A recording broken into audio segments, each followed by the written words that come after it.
പുറത്താക്കിയ നടപടിക്കെതിരെ പ്രതികരിച്ച അഡ്വക്കേറ്റ് നോബിൾ മാത്യു. നോബിൾ മാത്യുവിനെ BJPയുടെ പ്രാഥമിക അംഗത്വത്തിൽ നിന്ന് സസ്പെൻഡ് ചെയ്തിരുന്നു.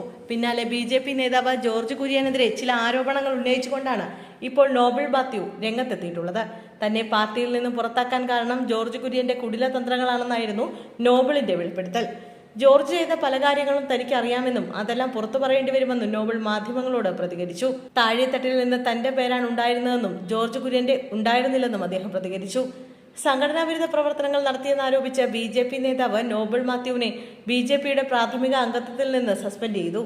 പാർട്ടിയുടെ സ്ഥാനാർത്ഥി പട്ടികയ്ക്കെതിരെ വിമർശനവുമായി നോബിൾ മാത്യു രംഗത്തെത്തിയിരുന്നു. പിന്നാലെയാണ് പാർട്ടി നടപടി. ന്യൂനപക്ഷ മോർച്ച നേതാവായ നോബിൾ നിയമസഭാ തെരഞ്ഞെടുപ്പിൽ കാഞ്ഞിരപ്പള്ളി സീറ്റിൽ മത്സരിക്കാൻ ആഗ്രഹം പ്രകടിപ്പിച്ചിരുന്നു. തെരഞ്ഞെടുപ്പുമായി ബന്ധപ്പെട്ട പ്രവർത്തനങ്ങളും നോബിൾ ആരംഭിച്ചിരുന്നു. എന്നാൽ അപ്രതീക്ഷിതമായി ജോർജ് കുര്യനെ കാഞ്ഞിരപ്പള്ളിയെ സ്ഥാനാർത്ഥിയായി പ്രഖ്യാപിക്കുകയായിരുന്നു. ഇതോടെ അതൃപ്തി പ്രകടിപ്പിച്ച നോബിൾ രംഗത്തെത്തുകയും ചെയ്തു. നോബിൾ വിമതനായി മത്സരിക്കാനുള്ള സാധ്യത മുന്നിൽ കണ്ട BJP നേതൃത്വം ഇദ്ദേഹത്തിനെതിരെ നടപടിയെടുക്കുകയായിരുന്നു. തുടർന്ന് BJP നടപടിക്കെതിരെ പ്രതികരിച്ചുകൊണ്ട് നോബിൾ രംഗത്തെത്തുകയും ചെയ്തു. പാർട്ടിക്ക് വേണ്ടി കഷ്ടപ്പെടുന്നവരെയും വെള്ളം കോരുന്നവരെയും വിറക് വെട്ടുന്നവരെയും പുറത്തു നിർത്തിക്കൊണ്ടുള്ള രാഷ്ട്രീയ നീക്കമാണ് ഇപ്പോൾ നടക്കുന്നതെന്നായിരുന്നു അദ്ദേഹത്തിന്റെ പ്രതികരണം. സ്ഥാനാർത്ഥി നിർണയത്തിൽ ഗ്രൂപ്പ് പോരും വീതം വെപ്പുമാണ് നടന്നതെന്നായിരുന്നു നോബിളിന്റെ ആരോപണം.